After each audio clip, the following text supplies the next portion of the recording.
महाराज, गुरु महाराज, स्वीकार करो मेरा प्रणाम। श्री श्री परमहंस योगानंद जी की जय हो। परिच्छेद 19। मेरे गुरुदेव का कलकत्ता में वास और श्री रामपुर में उपस्थिति। भगवान के अस्तित्व के विषय में मेरे मन में प्रायः संदेह बना रहता है। फिर भी एक कष्टकर विचार मुझे प्रायः ही चिंतित करता रहता है। क्या आत्मा के विषय में अनेक संभावनाएं अनाविष्कृत हैं? यदि मनुष्य उन्हें खोज नहीं निकालता तो क्या वह अपने सच्चे लक्ष्य को खो नहीं देता? यह उक्ति दिजेन बाबू ने, जो पंथी छात्रावास में मेरे साथ मेरे कमरे में रहते थे, उस समय की जब मैंने उनको अपने गुरुदेव को मिलने के लिए आमंत्रित किया। मैंने उत्तर दिया, श्री युक्तेश्वर जी आपको क्रिया योग की दीक्षा दे देंगे। वह ईश्वरीय आंतरिक विश्वास द्वारा द्वैतवादी खलबली को शांत करता है। उस दिन संध्या समय दिजेन बाबू मेरे साथ आश्रम में गए। गुरुदेव के सानिध्य में उन्हें एक अपूर्व आध्यात्मिक शांति की अनुभूति हुई, जिसका परिणाम यह हुआ कि वे नियमित रूप से आश्रम में जाने लगे। दैनंदिन जीवन की क्षुद्र कार्य चेष्टाएं हमारी गंभीरतम आवश्यकताओं की तुष्टि नहीं कर सकती। मनुष्य में ज्ञान लाभ की भी स्वाभाविक क्षुधा रहती है। श्री युक्तेश्वर जी की वाणी से दिजेन बाबू को नश्वर जीवन की क्षुद्र अहम वृत्ति के स्थान पर अपने अंतर में से सच्चे आत्म स्वरूप को खोज निकालने की चेष्टा करने की प्रेरणा मिली। दिजेन और मैं दोनों श्री रामपुर कॉलेज में बीए क्लास में एक साथ पढ़ते थे। कक्षा समाप्त होते ही हम दोनों टहलते हुए आश्रम में पहुंच जाते। हम प्रायः ही देखते कि श्री युक्तेश्वर जी 2 तल्ले के बरामदे में खड़े हैं और हमें आते देखकर मुस्कुरा देते हैं।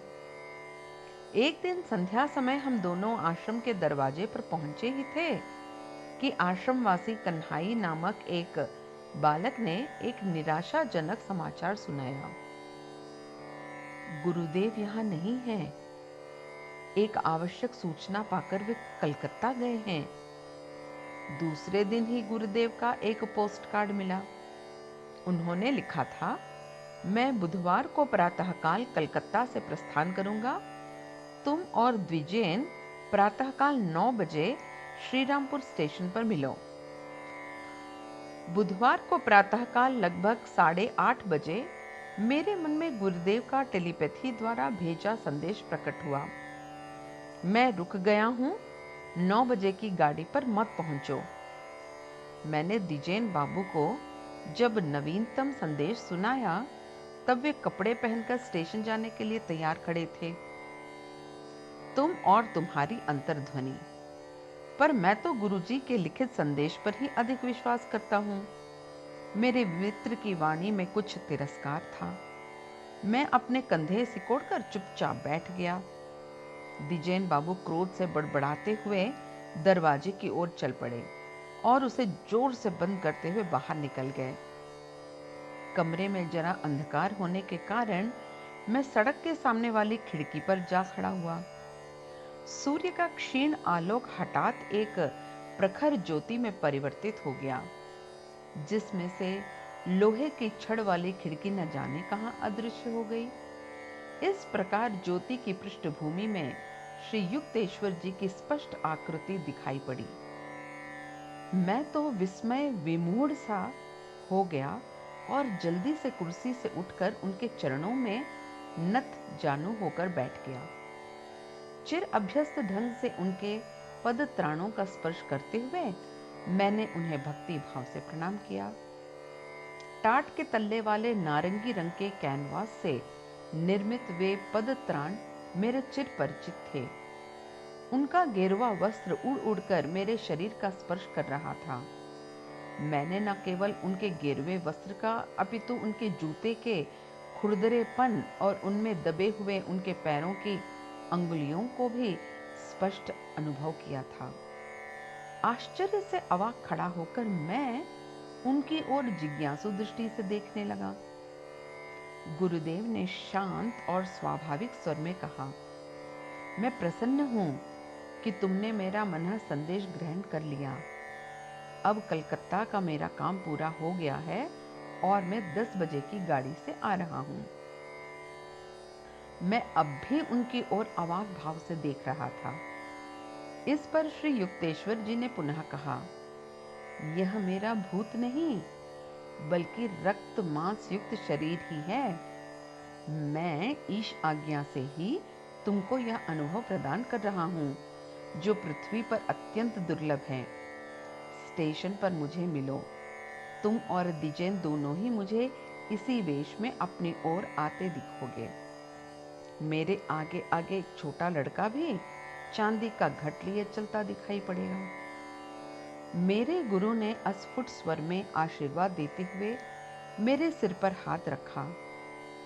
तबे आसी बंगला के ये 2 शब्द कहकर गुरुजी ने जैसे ही अपना कथन समाप्त किया, मुझे गड़गड़ाहट सुनाई पड़ी।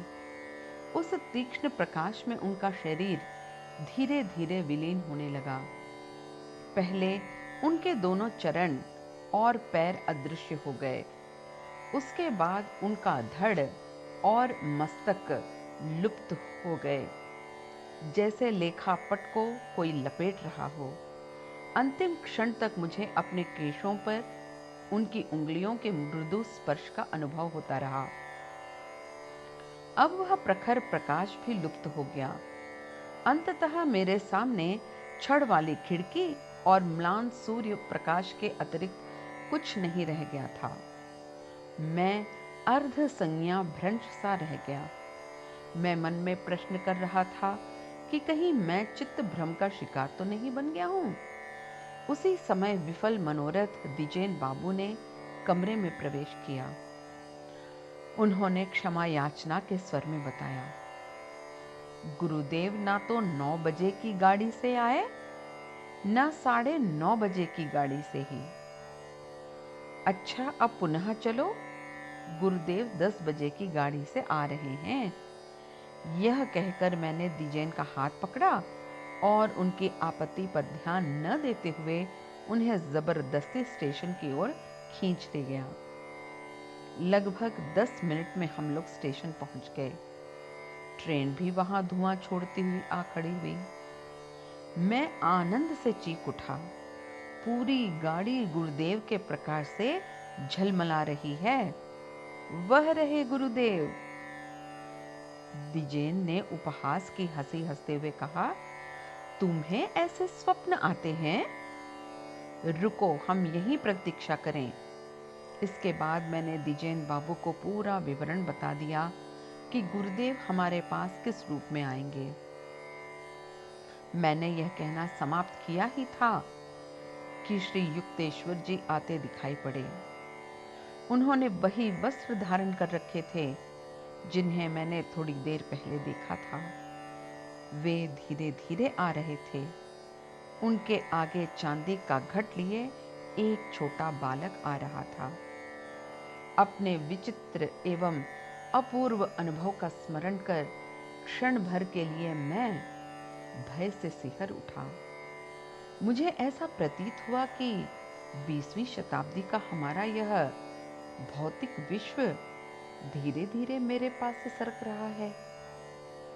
क्या मैं उस प्राचीन युग में लौट गया हूं जब ईसा मसीह समुद्र के ऊपर पीटर के सामने प्रकट हो गए थे? आधुनिक युग के महायोगी श्री युक्तेश्वर जी धीरे धीरे आकर उस स्थान पर खड़े हो गए जहां दिजेन के साथ मैं निर्वाक खड़ा उनकी प्रतीक्षा कर रहा था। गुरुदेव ने दिजेन की ओर देखकर मुस्कुराते हुए कहा, मैंने तुम्हें भी संदेश भेजा था पर तुम उसे ग्रहण नहीं कर पाए। मूक बने हुए दिजेन बाबू ने मेरी ओर संदिग्ध दृष्टि से देखा। गुरुदेव को आश्रम में पहुंचाकर हम दोनों श्री रामपुर कॉलेज की ओर चल पड़े। रास्ते में द्विजेन बाबू खड़े हो गए। उनकी आंखों से क्रोध बरस रहा था। उन्होंने तीखे स्वर में प्रश्न किया, यह बात है, गुरुदेव ने मेरे लिए संदेश भेजा पर तुमने उसे छिपा रखा? मुझे इस बात का उत्तर दो। मैंने उत्तर दिया, यदि आपके मन का दर्पण इतना चंचल है कि गुरुदेव के निर्देशों की कोई छाप उस पर नहीं पड़ पाती, तो मैं क्या कर सकता हूं? द्विजेन के मुख से क्रोध लुप्त हो गया। उन्होंने पश्चाताप के स्वर में कहा, मैं तुम्हारी बात का अर्थ समझ गया, पर यह तो बताओ कि घट वाले बालक के विषय में तुम्हें कैसे जानकारी मिली? उस दिन प्रातःकाल छात्रावास में गुरुदेव के आविर्भूत होने की अलौकिक कहानी जब मैंने समाप्त की, तब हम लोग कॉलेज पहुंच चुके थे। द्विजेन ने कहा, मैंने अभी अभी तुम्हारे मुंह से गुरुदेव की अलौकिक शक्ति की जो कहानी सुनी है, उससे तो ऐसा लगता है कि विश्व में कोई भी विश्वविद्यालय केवल एक शिशु पाठशाला ही है। इति परिच्छेद 19 समाप्त।